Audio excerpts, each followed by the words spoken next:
The blood-red sun sank behind the jagged mountains as Willow Evans collapsed against the weathered post outside Caldwell's general store, her thin frame shaking with exhaustion and hunger.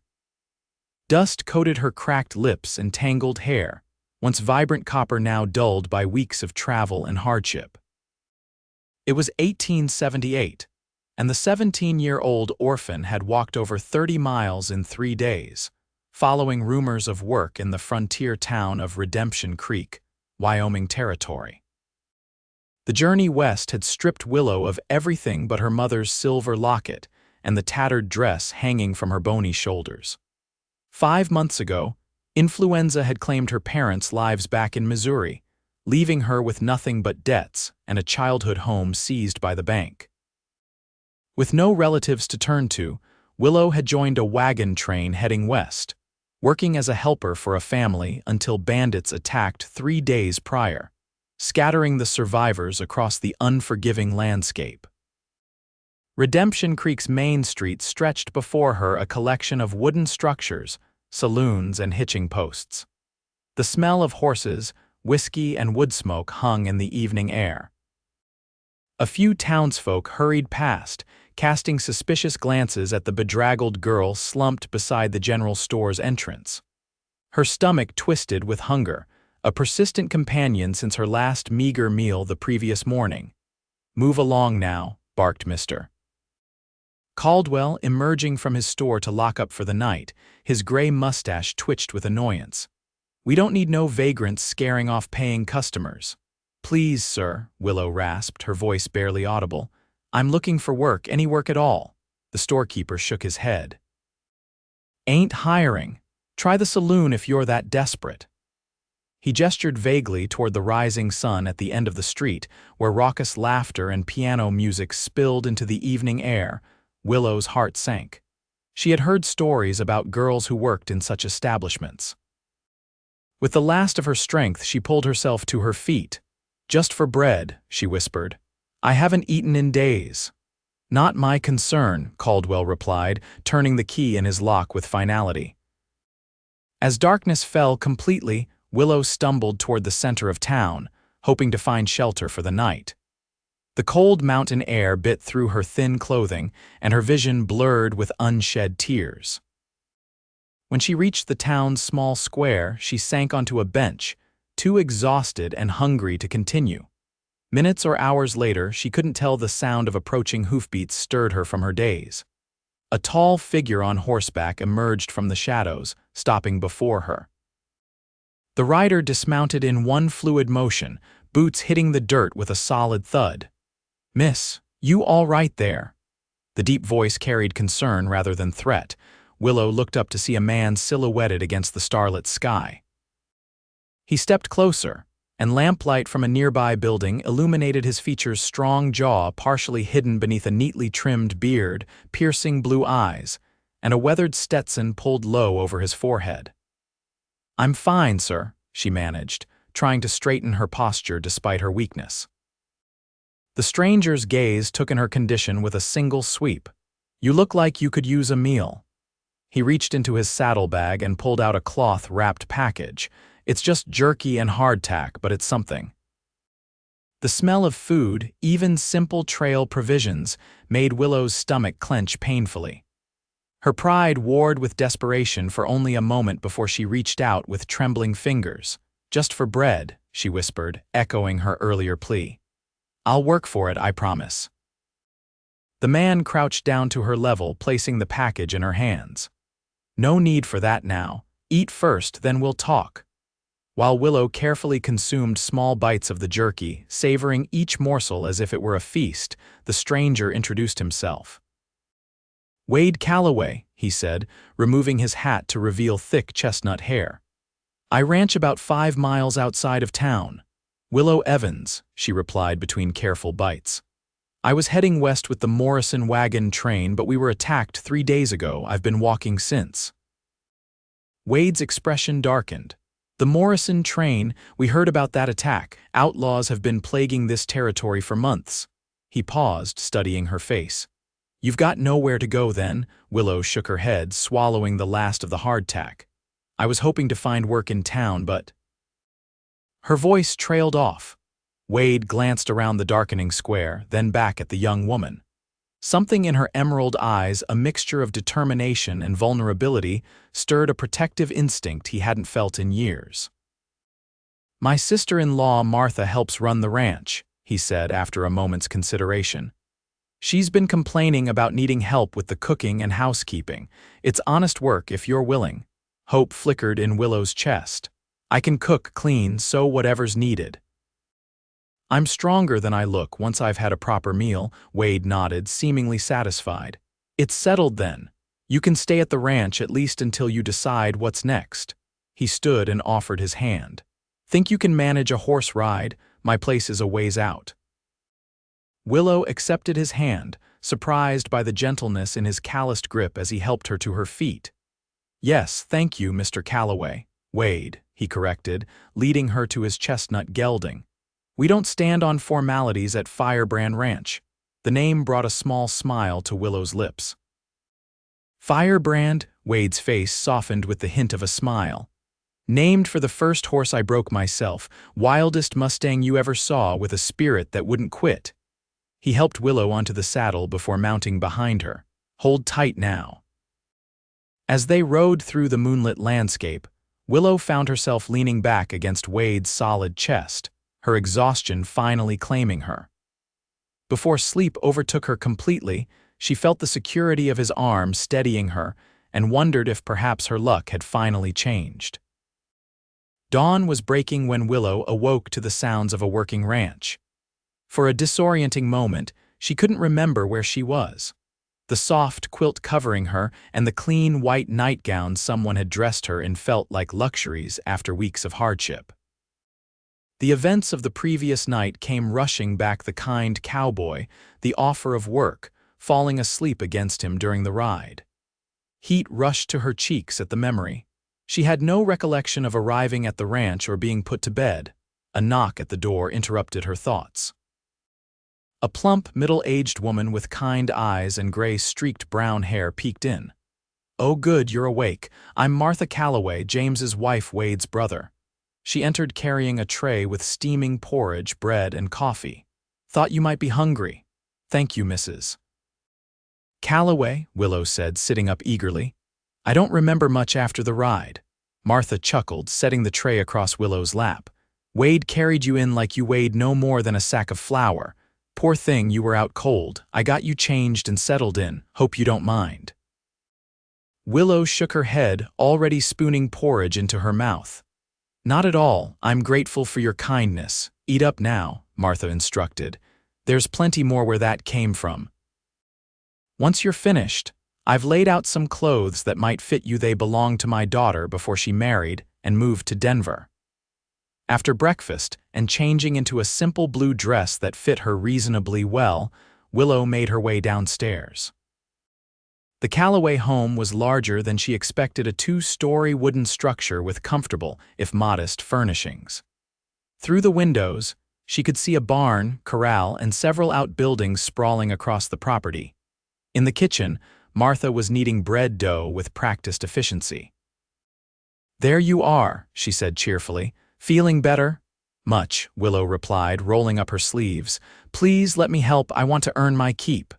"Wade mentioned you're looking for work," Martha said, handing Willow an apron. "We could use the help, especially with Roundup coming. James and Wade are run ragged, and I can't manage everything myself anymore." For the next hour, Willow worked alongside Martha, helping with bread, churning butter, and preparing vegetables for the midday meal. The physical labor felt good after days of uncertainty. As they worked, Martha explained the rhythm of ranch life: the early mornings, the division of labor, the seasonal demands of cattle ranching. "The men should be in for dinner soon," Martha said, wiping flour from her hands. "James is just like his father, was punctual as a clock when it comes to mealtimes." As if summoned by her words, the front door swung open and two men entered, bringing the scent of horses and open air with them. James Calloway was older than his brother, with streaks of silver in his dark hair and laugh lines etched deeply around his eyes. Wade followed, removing his hat as he crossed the threshold. His gaze immediately found Willow, standing by the stove in her borrowed dress. Something flickered in his expression, surprise, perhaps, at seeing her transformed from the desperate waif of the previous night. "Miss Evans," he nodded. "Good to see you on your feet." "Thanks to your kindness, Mr. Calloway," she replied, suddenly conscious of her appearance. "Wade's fine," he reminded her, the corner of his mouth lifting slightly. Martha bustled between them, directing the men to wash up before sitting at the large oak table. During the meal, James questioned Willow about her background and skills, his manner direct but not unkind. "We can offer room, board, and $10 a month," he concluded after hearing her story. "It's not much, but it's fair." "It's more than fair," Willow said earnestly. "I accept and thank you." Wade, who had remained mostly silent during the exchange, nodded his approval. "That's settled then." The following weeks established a rhythm to Willow's new life. She woke before dawn to help Martha with breakfast, spent mornings cleaning and mending, afternoons tending the vegetable garden and chicken coop, and evenings helping prepare dinner and completing any remaining chores. The physical demands of ranch life quickly restored her strength. Regular meals put color in her cheeks and filled out her previously gaunt frame. The nightmares of the wagon train attack gradually faded, replaced by dreamless sleep earned through honest work. Wade remained something of a mystery. Unlike his gregarious brother, he spoke little at mealtimes, though Willow often caught him watching her when he thought she wouldn't notice. He spent long days working with the cattle and horses, returning dust-covered and weary. Still, there was a gentleness in the way he treated the animals and a quiet respect in his interactions with Willow that intrigued her. One evening, as Willow hung laundry on the line behind the house, she heard the now familiar rhythm of Wade's horse approaching. Instead of heading toward the barn as usual, he directed his mount toward her. "Evening, Willow," he said, dismounting. "Martha mentioned you haven't seen much beyond the yard since you arrived." Willow secured a sheet to the line before turning to him. "There's been plenty to keep me busy here." Wade nodded, then hesitantly added, "I thought you might like to see more of the ranch, if you're not too tired from your day's work." The unexpected invitation brought a smile to Willow's face. "I'd like that very much." Minutes later, Willow found herself perched atop a gentle mare named Daisy, following Wade along a well-worn trail that wound through pastureland toward distant hills. The late afternoon sun bathed everything in golden light, and the scent of sage filled the air. "You ride well," Wade observed after they'd been traveling for a while. "My father kept horses," Willow explained. "Nothing like your ranch, just a few for his carpentry business, but he taught me from a young age." They crested a rise, and Wade reined his horse to a stop. Below them stretched the full expanse of Firebrand Ranch, rolling pastures dotted with cattle, the winding creek that gave the town its name, and the cluster of buildings that formed the ranch headquarters. "It's beautiful," Willow breathed. "My father started with nothing but a claim and 20 head of cattle," Wade said, pride evident in his voice. "By the time he died 5 years ago, we had one of the most respected spreads in the territory. You and your brother have continued his legacy well." Wade's expression grew serious. "James has. He's the natural rancher, understands cattle, business, all of it." He paused. "I was away for a long time." Curiosity piqued, Willow waited, sensing there was more to the story. "I rode with the 7th Cavalry," he finally continued. 8 years in the saddle, fighting in the Indian Wars." His voice held no pride in this statement, only a distant sadness. "Came back 2 years ago when James wrote that he needed help with the ranch." Understanding dawned on Willow. "That explains why you're so good with horses, and why you sleep so lightly." She had noticed how the slightest sound at night brought him instantly alert, a trait she recognized from men who had returned from the Civil War to her hometown. Wade looked surprised at her perception. "Some habits don't fade," he admitted.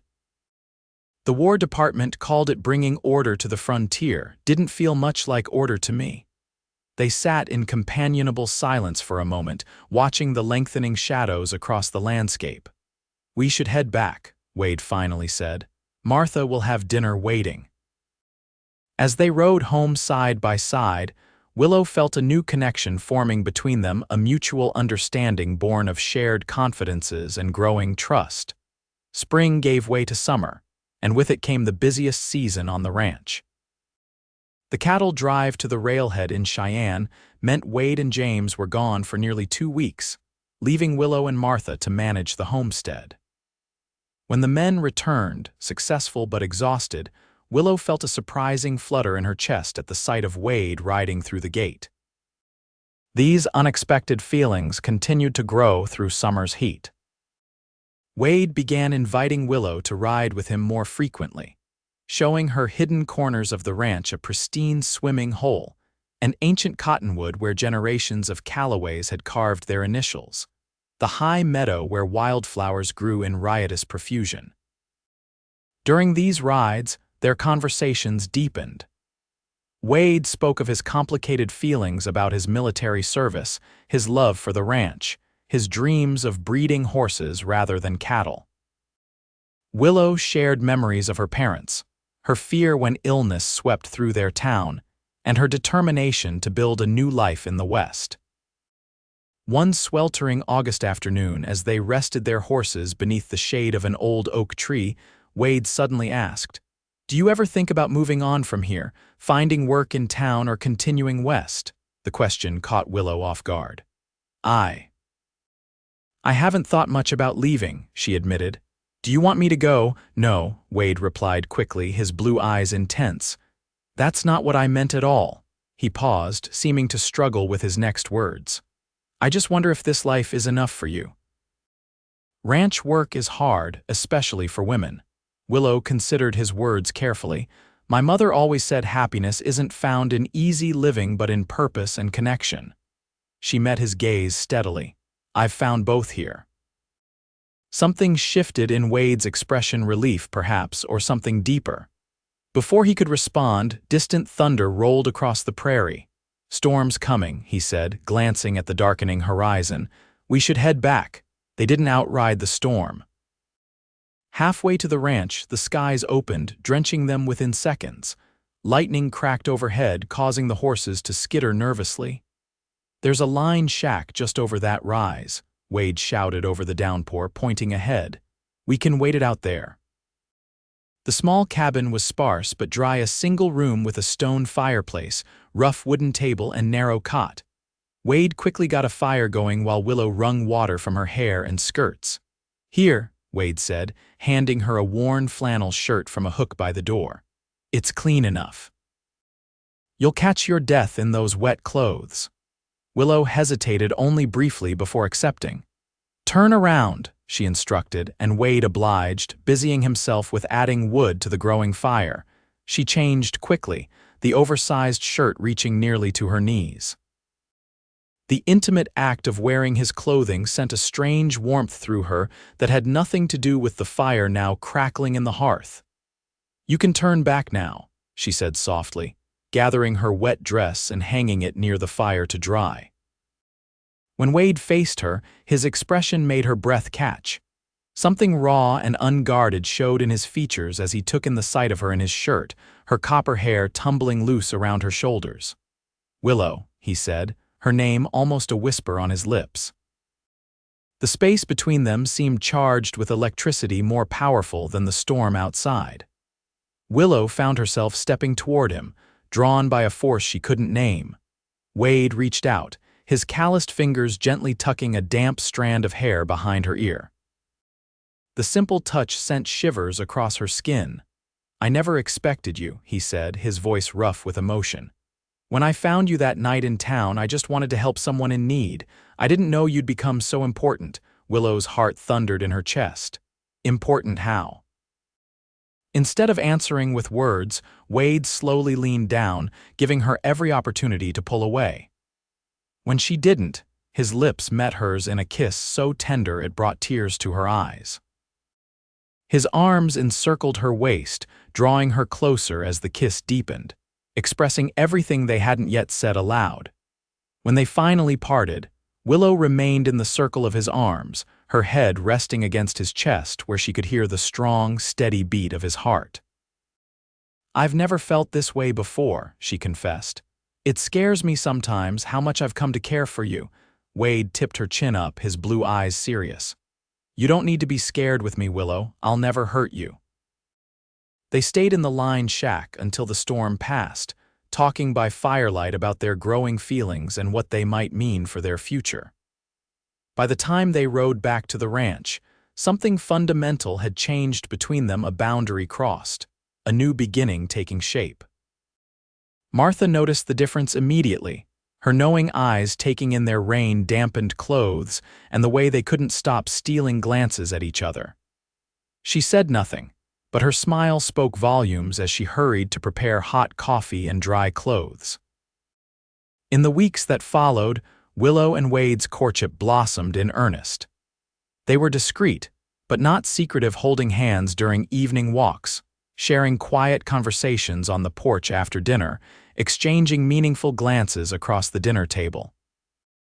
James teased his younger brother good-naturedly, while Martha took Willow aside to express her wholehearted approval. "Never seen Wade so happy," she confided one afternoon as they preserved peaches from the orchard. "After he came back from the army, I worried he'd never find peace." "You've brought that to him." Willow blushed at the praise. "He's brought me something too, a sense of belonging I thought I'd lost forever." September brought the first hint of autumn to the high country crisp mornings, golden aspens on the hillsides, and the annual harvest festival in Redemption Creek. The entire Calloway household made the trip into town, their wagon loaded with Martha's prize, winning preserves and quilts for the competitions. The town had transformed since Willow's desperate arrival months earlier. Colorful bunting decorated the buildings. A dance floor had been constructed in the town square, and tables groaned under the weight of potluck dishes. For Willow, the contrast between her first night in Redemption Creek and this festive day couldn't have been more stark. "Hard to believe this is the same place," Wade murmured, seeming to read her thoughts as they walked arm in arm through the celebration. "Hard to believe I'm the same person," Willow replied, squeezing his arm. The day passed pleasantly with contests, music, and socializing. Willow was introduced to neighbors and townspeople as Miss Evans, who's staying with the Calloways. Though the knowing looks that accompanied these introductions suggested everyone understood her relationship with Wade was more than employer and employee. As evening approached, lanterns were lit and the fiddlers struck up dance tunes. Wade led Willow onto the wooden dance floor, his hand warm and secure at her waist. "I should warn you," he said with a rare full smile, "I'm not much of a dancer." "That makes two of us," Willow laughed. "We'll stumble through together."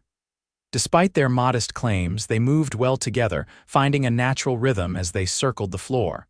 Wade pulled her slightly closer than propriety strictly allowed, but Willow found she didn't mind. "You're beautiful tonight," he whispered as they turned. "The most beautiful woman here." Willow's heart swelled at the sincerity in his voice. In her borrowed dress, one of Martha's skillful alterations of her daughter's old clothing with wildflowers woven into her hair, she felt truly beautiful for the first time since before her parents' deaths. The magic of the evening was interrupted when Willow excused herself to get a cup of punch. As she approached the refreshment table, she overheard two women speaking in low voices. "That's the girl the Calloways took in, right? The vagrant, so they say." Awfully convenient how she worked her way into Wade Calloway's affections. "Some girls will do anything for security." Willow froze, the cruel words cutting deep. Before she could move away, a third voice joined the conversation. "Ladies, I suggest you find something else to gossip about, Mr. Caldwell," the storekeeper who had turned her away months ago, stood frowning at the women. "Miss Evans is a credit to this community, and anyone with eyes can see Wade Calloway's affection is genuine." Embarrassed at being caught, the women hurried away. "Mr. Caldwell turned to Willow with an apologetic expression. "Pay them no mind, Miss Evans. Small towns breed small minds sometimes. Thank you, Willow managed, surprised by his defense. No, I should be thanking you, the storekeeper replied, his expression regretful. I wasn't kind to you when you needed help, that's weighed on me. Before Willow could respond, Wade appeared at her side, his expression concerned. Everything all right? Yes, she said, deciding not to mention the women's comments. Mr. Caldwell and I were just catching up. Later, as they rode home under a canopy of stars, Willow remained quieter than usual, the overheard conversation still echoing in her mind. Wade noticed her preoccupation. Something's troubling you, he said as they neared the ranch. What is it? Willow hesitated, then decided honesty was best. I overheard some women talking about me about us. They implied I was using you for security. Wade's jaw tightened. Town gossips, he muttered. I should have known. It made me realize how things might look from the outside, Willow continued. A penniless orphan suddenly living with a successful ranching family growing close to the unmarried brother. Wade reined his horse to a stop, turning to face her fully in the moonlight. Do you care what they think? No, Willow answered truthfully, but I care what you think. I need you to know that my feelings for you have nothing to do with your land or your name. Wade's expression softened. I never once thought otherwise. He reached across the space between their horses to take her hand. But maybe it's time we stopped giving them something to gossip about. What do you mean? Instead of answering immediately, Wade urged his horse forward again. Let's get home first. There's something I want to show you. Back at the ranch, when the horses were stabled and the house quiet with James and Martha already retired, Wade led Willow to the study. From a drawer in the desk, he removed a small wooden box, carved with intricate patterns. This belonged to my mother, he explained, opening the lid to reveal a simple gold ring with a small ruby set in the center. My father gave it to her when they started the ranch together. She gave it to me before she died, said to save it for when I found someone who made me feel the way she felt about him. Willow's breath caught as understanding dawned. Wade took her hands in his. I'm not good with fancy words, Willow, but I know what I feel. He paused, gathering himself. When I found you that night, you asked just for bread. I want to give you so much more: my heart, my future, my name. Tears welled in Willow's eyes as Wade knelt before her. Willow Evans, will you marry me? Be my wife, my partner in everything. Yes, she answered without hesitation, her voice breaking with emotion. Yes, Wade Calloway, I will marry you. As he slipped the ring onto her finger, a perfect fit, as if meant to be there, Wade sealed the promise with a kiss that spoke of all their tomorrows. The wedding took place on a crisp October morning, with the aspen trees at the height of their golden glory. The ceremony was held at Firebrand Ranch, with neighbors from miles around gathered to witness the union. Martha had sewn Willow a wedding dress of ivory satin, simple but elegant, adorned with lace saved from her own wedding gown. Pastor Griffin from the town church officiated, his words about love, partnership, and building a life together resonating deeply with the couple who had found each other against all odds. When Wade and Willow exchanged vows, their voices were clear and certain, their eyes never leaving each other's. I now pronounce you husband and wife, the pastor declared. Mr. Wade Calloway, you may kiss your bride. The celebration that followed lasted well into the evening, a traditional barn dance with abundant food, music, and well wishes from the community. Even the women who had gossiped at the harvest festival approached with congratulations, perhaps seeing in person what they had previously denied: the genuine love between the newly wedded couple. As twilight descended and the party continued, Wade led Willow away from the festivities, toward a path she hadn't traveled before. Where are we going? She asked, curious. To show you our home, he replied with a smile. Around a bend in the path stood a cabin smaller than the main house but solidly built, with a wide porch and cheerful curtains visible through the windows. Smoke curled from the chimney and lamplight glowed from within. James and I built it over the summer, Wade explained. Martha helped with the furnishings. We wanted you to have a proper home of your own, not just a room in the main house. Overcome with emotion, Willow could only squeeze his hand in response. Wade lifted her into his arms to carry her across the threshold, setting her down gently in what would be their home. Inside, everything was new and carefully chosen: a sturdy table and chairs, a comfortable sofa before the fireplace, shelves lined with books, and glimpses of a kitchen and bedroom beyond. "It's perfect," Willow whispered, turning in a slow circle to take it all in. "There's one more thing," Wade said, leading her to a small desk in the corner. On it sat a leather-bound journal and a pen set. "You mentioned once how much you missed writing. I thought you might want to start again." The thoughtfulness of the gift, remembering something she had mentioned in passing months ago, brought fresh tears to Willow's eyes. "You think of everything." Wade gathered her in his arms, his expression tender. "I just want to make you happy, Mrs. Calloway." The name, her new name, sent a thrill through Willow. "You already have," she assured him, rising on tiptoes to kiss her husband. "More than I ever dreamed possible." Later, as they lay together in their new bed, the sounds of the continuing celebration distant through the night air, Willow reflected on the journey that had brought her to this moment. From desperate orphan to beloved wife, from hunger to abundance, from loneliness to family, the transformation seemed almost too miraculous to comprehend. "What are you thinking about?" Wade asked softly, his fingers tracing patterns on her bare shoulder. "About how close I came to never meeting you," she admitted. "If I had taken a different road after the attack, or if you hadn't ridden into town that night," Wade pulled her closer. "Some things are meant to be, I reckon, like you finding your way to me." Willow rested her head on his chest, listening to the steady heartbeat that had become her home as much as any structure of wood and stone. "You gave me so much more than bread that night, Wade Calloway.